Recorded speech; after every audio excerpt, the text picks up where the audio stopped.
If you are feeling shaky, constantly doubting yourself, being pushed and pulled by other people, getting triggered by bullshit you can do nothing about, chasing shiny objects, and feeling confused about where to focus and where you're going, you need to take this problem more seriously. Welcome creators, artists, smart professionals, and all those ready to take action and create a passion-centered lifestyle. This is another episode of the Creative Action Podcast. I'm your host, Bruno Flo. I dedicate my entire life to the mastery of my craft. From producing video games, music albums, and films, to creating websites, business projects, and marketing strategies. I'm also a martial artist, long-term meditator, and professional coach.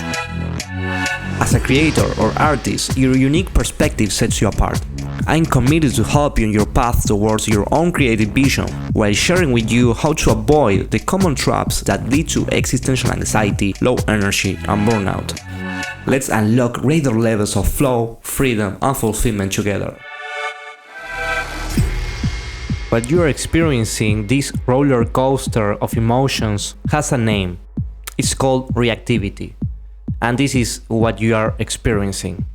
You are reacting too much to mental, emotional, or physical objects present in your consciousness, in your field of awareness. When there is something you like, you get overly excited. When there is something you don't like, you resist it and feel like shit. This is a problem as it takes away all your energy and you suffer. According to Buddha itself, this happens because of ignorance. You are attached to some type of outcome in an exaggerated way, expecting that it will somehow give you permanent happiness or peace. This is the root cause of your problem. Your peace, your fulfillment, is depending on external factors. Maybe you are depending on some kind of instant gratification in order to not feel bad. Maybe you are depending on other people's opinions in order to feel validated. Whatever it is that you are depending, it is outside of your control. It's an external factor. You cannot control your outcomes. You cannot control what other people do.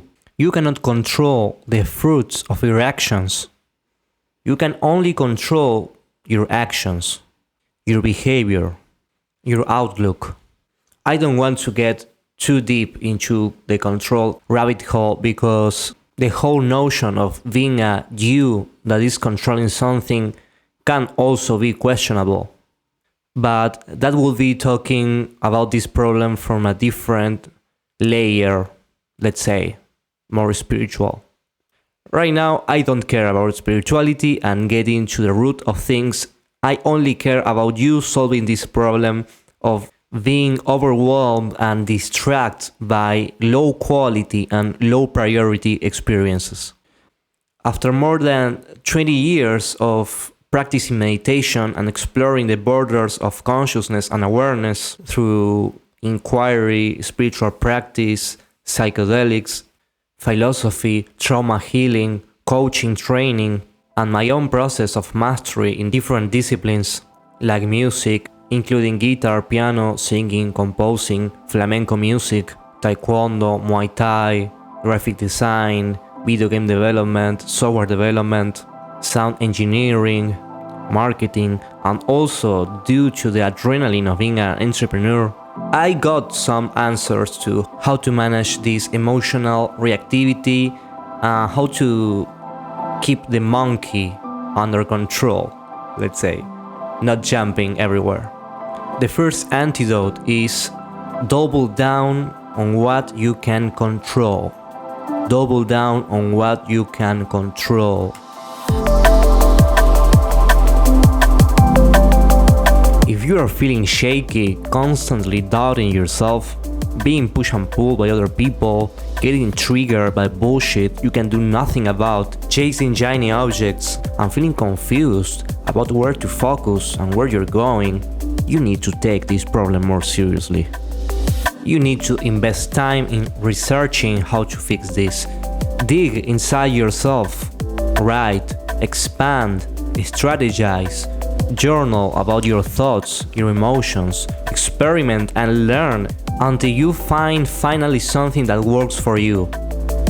By some reason, when it is about pleasing somebody else, like your boss, like your job, like society, you are willing to sacrifice to the point of exhaustion and not sleeping.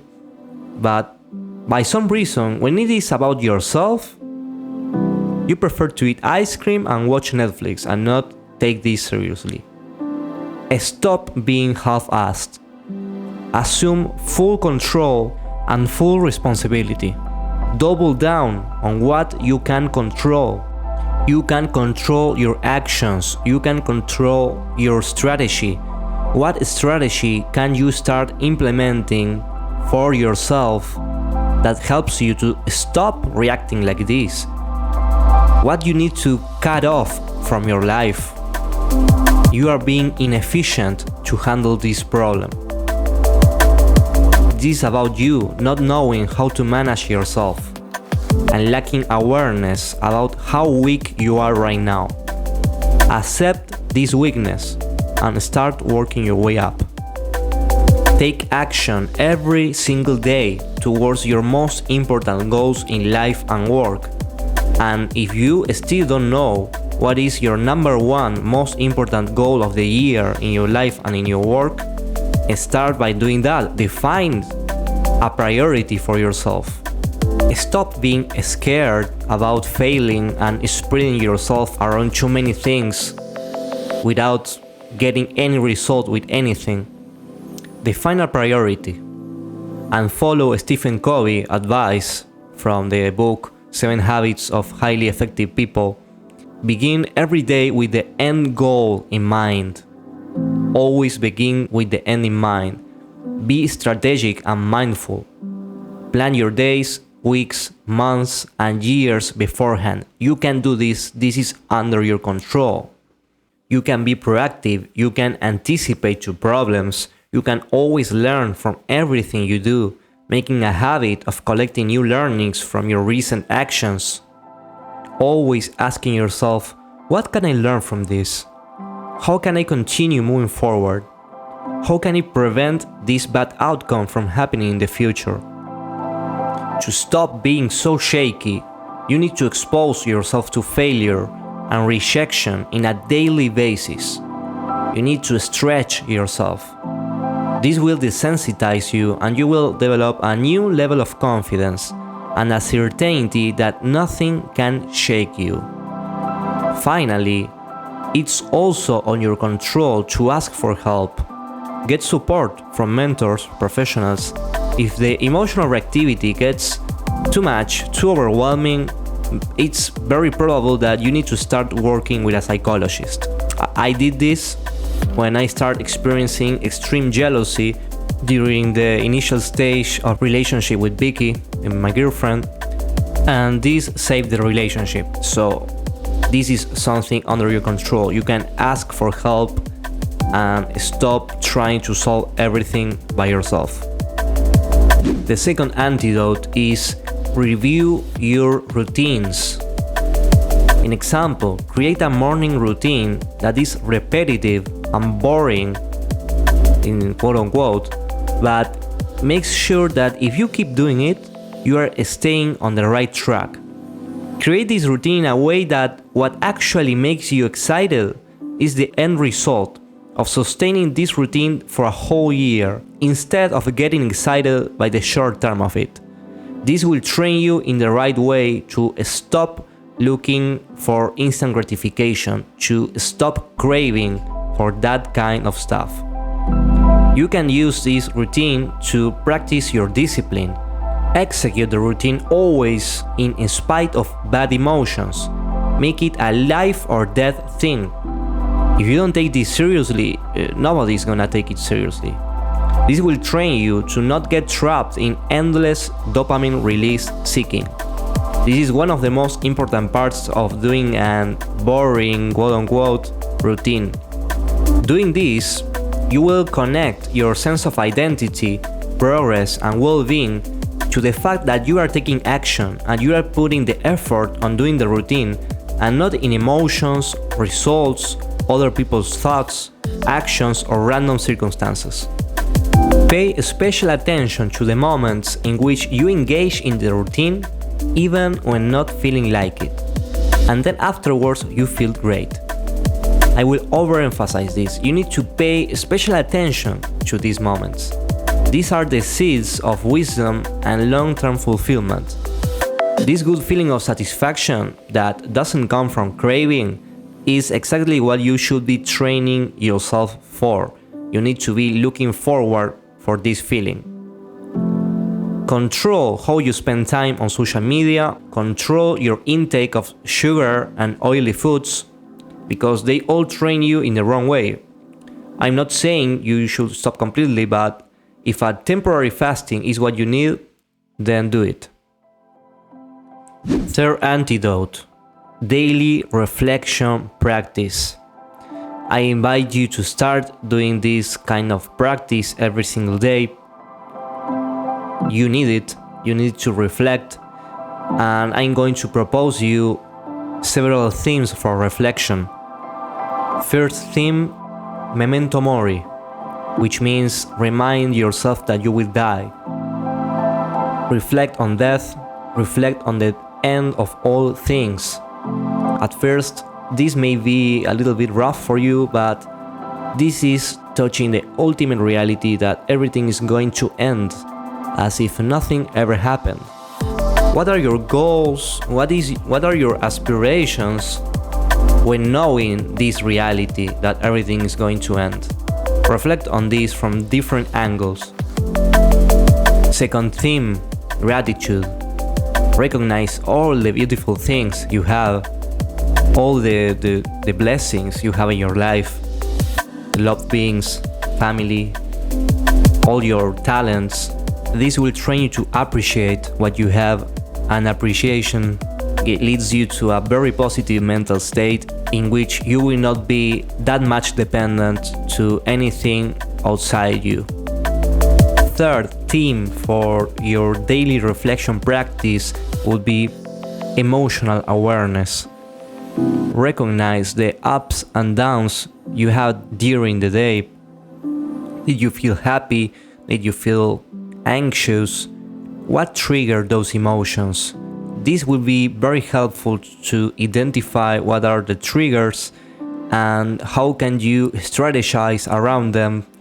Maybe you will need to cut them off completely, or maybe you need to expose yourself to the triggers until you get desensitized to them. It depends on each case, and you will try and see how you feel with all your different approaches. The good thing is that if you are doing this daily reflection, you will be following very closely what is it that you are doing and what are the effects of your different strategies to modify those triggers and improve your emotional states. The fourth theme for reflection will be recognizing scarcity or abundance. Did you have any thought that may subtly imply that good things are scarce and that you are somehow in danger? Which ones? What's the root cause of those thoughts? What's in your control to make them less frequent? Maybe they are very useful thoughts. Maybe you are really in danger and maybe you are facing this kind of situation, but generally speaking, it's not the case. And if it's the case, thinking about it in this way will not help you. What will help you is to figure out how to connect to a more resourceful state in which you can see all the opportunities you have everywhere and not necessarily focusing on how little you have and how little opportunities are in your environment. You need to focus more on the abundance side of things. This is obviously a mindset, it is an interpretation about life, so it is more practical to inhabit this abundance mindset. You have a lot of things if you look it with the right lens. So this theme is about being mindful of not falling into any scarcity thought patterns.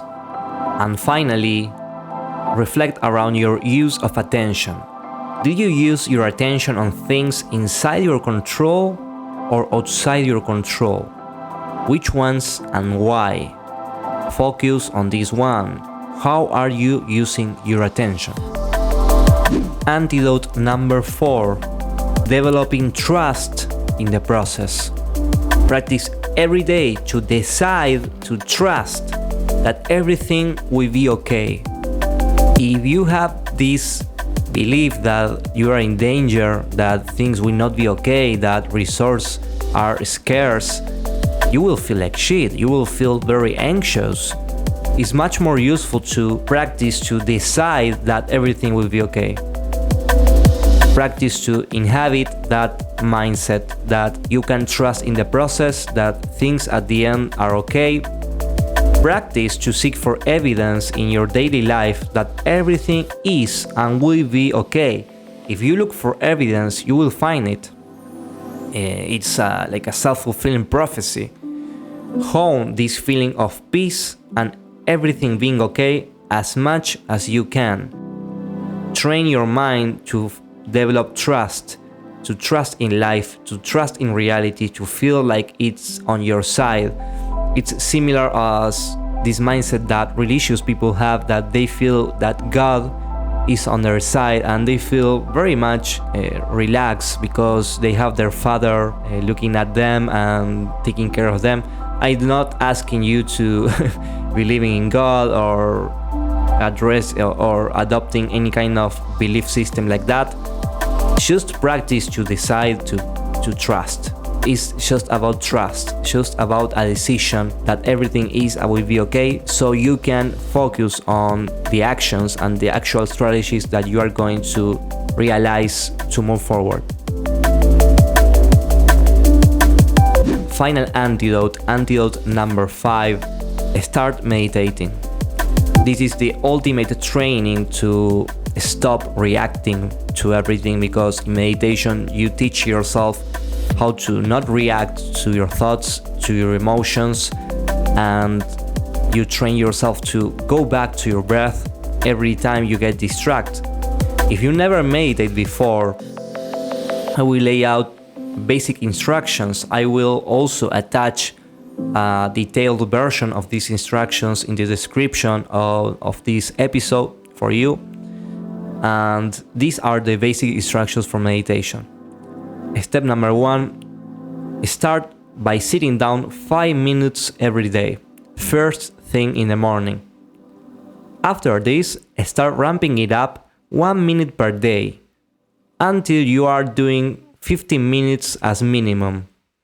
This is the easiest way of establishing a practice.